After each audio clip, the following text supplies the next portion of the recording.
국가가 여러분을 책임져 주지 않는다니까요. 안 책임져줘. 내 인생 내가 책임져야 돼.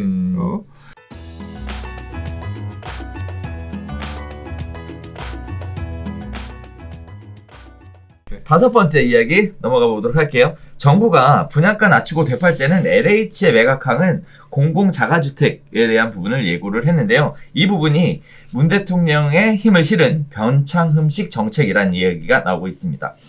자, 쭉 얘기들이 나오고 있는데 변창흠식 주택 공급 방안이 탄력을 받을 것으로 예상되고 있다. 변 후보자는 토지 임대부 주택의 분양가를 더 낮추고 환매 조건부 방식을 함께 적용해서 시세 차익을 공공이 가져가는 방식으로 추진할 것으로 예상되고 있는 상황입니다. 거기에 따른 주택법 개정안도 이미 처리가 되어 있는 상황이라고 하는데요. 일단 크게 세 가지 이야기들이 나오고 있어요. 첫 번째가 공공자가주택 방안입니다. 여기서 나오는 이야기는 두 가지인데요. 환매 조건부 주택하고요. 토지 임대부 방식의 주택 공급입니다.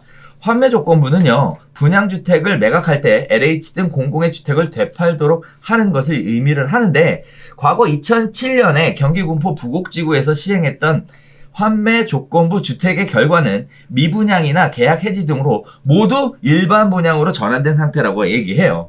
또 토지 임대부 방식 같은 경우에는 보금자리 주택으로 공급을 해왔었는데 인근 주택 수요를 흡수해서 일부 주택 가격 안정에 효과를 봤다는 평가를 받아왔었습니다만 지금은 또 다른 로또 아파트가 되어 있는 상황입니다. 2011년에 2억 500만 원에 분양된 서울 서초구 LH 서초 5단지의 토지 임대부 주택은요, 전용 84제곱미터 호가가 12억에서 13억 원에 이르고 있는 상황이라서 또 다른 로또 아파트 논쟁에 휩싸이고 있는 상황인데요. 결국 이러한 공공자가주택의 방안이 정책 목표를 달성하지 못했다는 평가를 받고 있는 상황이에요. 자, 두 번째는 재개발 재건축입니다.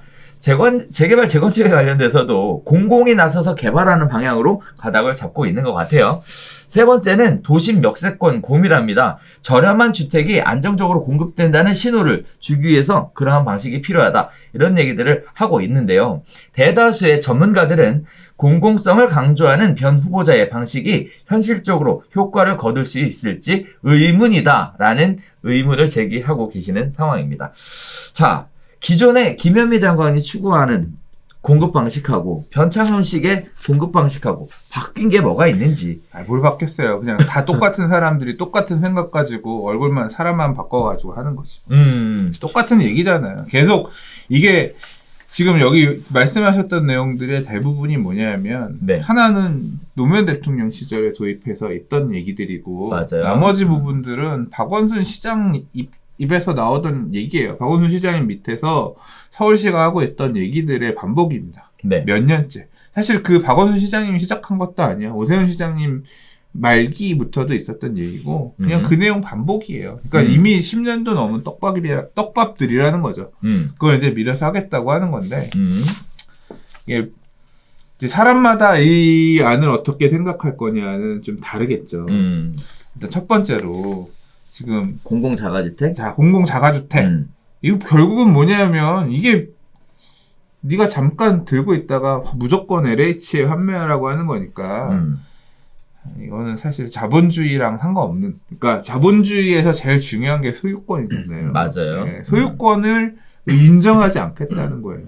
네. 그냥 네가 돈 들고 네가 소유하고 있는데 팔 때는 우리한테만 환매할 수 있고 환매할 수 있는 조건을 우리가 부여했기 때문에 그렇지. 넌 이걸로 재테크는 안 되는 거야. 미안하지만 이제 이런 조건으로 파는 거잖아요. 맞아요. 그러니까 뭐 임대 사는 건데 그냥 전세 사는 거나 비슷한 거예요. 사실은 전세금 줬다가 나중에 이제 환매도 아마 옵션이 붙겠지만 어느 정도 이윤이라든가 뭐 시세 뭐 이런 감안해서 환매하는 조건을 붙이겠죠. 뭐 전세 사는데 전세보다 나쁠 수도 있네. 왜? 보유세나 이런 거 부담해야 될 거니까. 상승분 전세는 전세금만 돌려받지만 대신 반대로 이제 올라간 금액 일부 조금 이윤을 받을 수 있다고 하면 유리할 수도 있고 한편으로는 세금 부담이 늘어나는 게 좀 단점일 거고. 그렇죠. 뭐 그런 정도 차이가 있는 거지. 그러면 이게 실질적으로 주택 공급에 효과가 있을 거냐? 뭐 효과가 있으려면 이게 이런 게 엄청 많이 막 빈 땅에다 지어서 만들어 내면 효과가 있을 수도 있지. 임대 얻으려는 사람들이 이렇게라도 내 집에서 가겠다는 수요가 되지. 그게 아니라고 하면 결국 이걸 소유하게끔 해서 분양하는 거나, 그러니까 방법의 차이 정도인 거잖아요. 그래서 뭐, 그렇게 크게 의미가 있을라나. 그리고 수요자들은 이 주택에 열광을 할 거냐. 열광하겠어요? 안 하지. 그래서 망했다고 하잖아요, 지금. 뭐 해봐야 그냥 또, 이거 결국은 자격 요건이 되게 까다로울 거라고요, 얘도. 그러니까 무주택에 뭐해, 막 이런 거 하는 조건으로만 넣겠지만, 지금 신혼희망타운 꼴 날 거예요. 신혼희망타운이 엄청 대단한 것처럼 포장을 해서 주거복지 로드맵에 어떤 주거 사다리를 있는 것처럼 포장을 해서 지금도 자랑 정책처럼 지금 계속 포장을 하지만 그 실제 내부를 보면 위례라든가 인기 지역에 몇 개의 신혼희망타운 빼고 나머지는 경쟁률도 안 높고 미달이잖아요. 그게 현실이야. 사실 근데 이제 좋게 포장해서 얘기하고 있지. 거의 그런 식이죠. 이것도 이렇게 사람들의 생각을 개조하겠다. 개조가 됩니까? 네? 자본주의 사회에서 지금 몇십 년을 이렇게 산 사람들이 이런 걸로 집을 사서 돈을 내고 들어왔는데 나중에 살다가 가면 LH 지금 나오는 게 다 꿈나라 얘기 같아. 이렇게 해서 앞으로 집으로 부동산으로 수익을 내지 못하는 그런 사상을 네 뼛속 깊이 넣어주겠다. 뭐 이런 식으로 자꾸 뭔 개소리예요. 그러면서 자꾸 이런 정책들을 하겠다고 하는데 이거 일부 시도하다가 망할 거 아니야. 결국 이거만 받아 먹은 사람은 아이고 내가 그때 이거 들어가지고 똑같은 얘기야. 지금 3년 전에 무슨 얘기 나와. 내가 그때 전세 들어가지 말고 집을 샀어야 되는데 그때 전세를 안 들어가고 샀어야 되는데 내가 집을 전세를 들어가가지고 지난 3년간 망했어요. 요새 이제 우리 다음 얘기하려니 벼락거지가 제가 됐어요. 그 꼴이야. 지금 그거 가는 그거밖에 더 돼? 앞으로 상승장이 온다고 하면 계속 상승장이 이어진다고 하면 그래서 얼마 의미를 부여할 거냐. 토지 임대부 주택도 뭐 비슷한 케이스고요. 토지 임대부 주택 관련해서도 할 얘기 많은데 이게 토지 임대부 방식의 주택도 사실은 뭐 성공한 투자다 돼버렸다. 이제 이런 얘기가 있어요. 지금 그래서 서초 내곡지구 이런 쪽에 가면 토지 임대부 주택으로 분양한 애가 있는데 다른 기사 제가 봤을 때 얘도 분양가보다 지금 가격이 월등하게 올라서 토지가 내게 아니지만 그래도 이렇게 건물만 분양을 했어도 어쨌든 건물은 내 거니까. 성공했네 이런 얘기가 있지만 전세 가격이 이만큼 올랐는데 당연히 그럼 그거 전세 가격에 비해서 매매가는 당연히 더 올라가겠지. 상대적으로 다른 주택에 비해서 페널티가 있는 건 사실이잖아요. 그리고 이게 지금은 제일 이쁠 때잖아. 입주한 지 10년 지나서 제일 힘 포텐 단지들 완전 생뚱맞은 이 보금자리주택 지구였던 지역에다가 지금 이제 잘 갖춰지고 살기 좋고 하니까 지금 이제 제일 이쁠 때잖아요. 네. 이게 이제 앞으로 20년, 30년, 40년 지나봐. 지금 낡아서 주공아파트처럼 껐덕껐덕 지금 낡아가지고 배관도 좀 해야 되고 이런 상황인데 땅은 내 게 아니야. 그리고 내 땅이 아니라서 재건축도 못 하겠고 결국 가면 이것도 나중에 토지의 분쟁이 이제 되는 거예요. 이게 서울시에 이미 있었던 거야. 서울시 옛날에 시민아파트 70년대, 60년대, 70년대 막 시민아파트 지을 때 서울시 땅에다가 아파트 져가지고 막 공급해서 넣었었거든요. 근데 이제 이게 나중에 가면 용산에 서부촌동에 중산아파트를 하고 있어요. 니네가 이거 주택 분양할 때 땅도 같이 분양한 거다. 땅 내놔. 소송하고. 아니야, 니네 건물만 판 거야. 그래서 땅 내놓으라고. 그럼 땅을 우리한테 싸게 팔아. 싸게는 못 팔겠는데? 이게 시가가 있는데? 그거 30년 전에 땅값으로 줬으면 싸게 받았을 텐데 30년 후에 땅값으로 가가야 되니까 야씨 그 땅값이 부담스럽지. 그 문제가 고스란히 녹아있는 단지예요. 결국 그 문제가 반복될 거야. 실질적으로 서울의 대부분의 시민 아파트는 해결이 안 돼가지고 그냥 서울시가 부수고 거기에 살고 있던 사람들이 서울시에서 짓는 SH공사 아파트들 입주권 주고 이런 형태로 털었거든요. 그 짓을 안 했어. 근데 또 하겠다는 거야 결국은. 그래서 왜 주택을 소유해서 그 부동산 가격이 오르고 하는 걸 죄악시해? 저는 좀 싫어요. 어쨌든 시장에서 원하는 게 지금 수장이 얘기하셨던 것처럼 소유권이잖아요. 그러니까 심지어 건물만 소유권을 줘도 가격이 올라가는 이런 모습들을 보여주고 있다. 이렇게 예상이 되는데 그렇게 따지고 보면 현재 지금 변 내정자께서 얘기정하시는 부분들은 반시장적 정책이지 않나라는 생각도 들고 한편으로 좀 의구심이 드는 거는 이런 생각도 들어요. 이미 실패했다라는 사례가 있음에도 불구하고 굳이 이런 얘기를 다시 꺼내는 이유가 더 꺼낼 카드가 없어서 그런 거 아닐까? 그러니까 생각이 막힌 거지. 아니야, 그분들은 이게 옳다고 생각하는 거야. 앞으로 다 집은 이런 식으로 지어서 내 집을 소유할 필요 없다. 요즘 뭐 그런 얘기, 소유하지 않고 안정적으로 살 수 있다는. 국가가 여러분을 책임져 주지 않는다니까요. 안 책임져줘. 내 인생 내가 책임져야 돼. 자꾸 희망해요. 그걸 책임져 주려면 진짜 세금 공화국 말 그대로 세금 속에 살아야 되는 거야. 국가가 뭐 이렇게 위대해. 나는 그런 큰 국가가 싫어요. 자, 또 한편으로 보면 이런 생각도 좀 들어요. 이거 토지 임대부 방식 얘기 나올 때 토지 공개념 얘기 나오고 막 했었는데 사실 그 당시에 생각해보면 중국 되는 거야?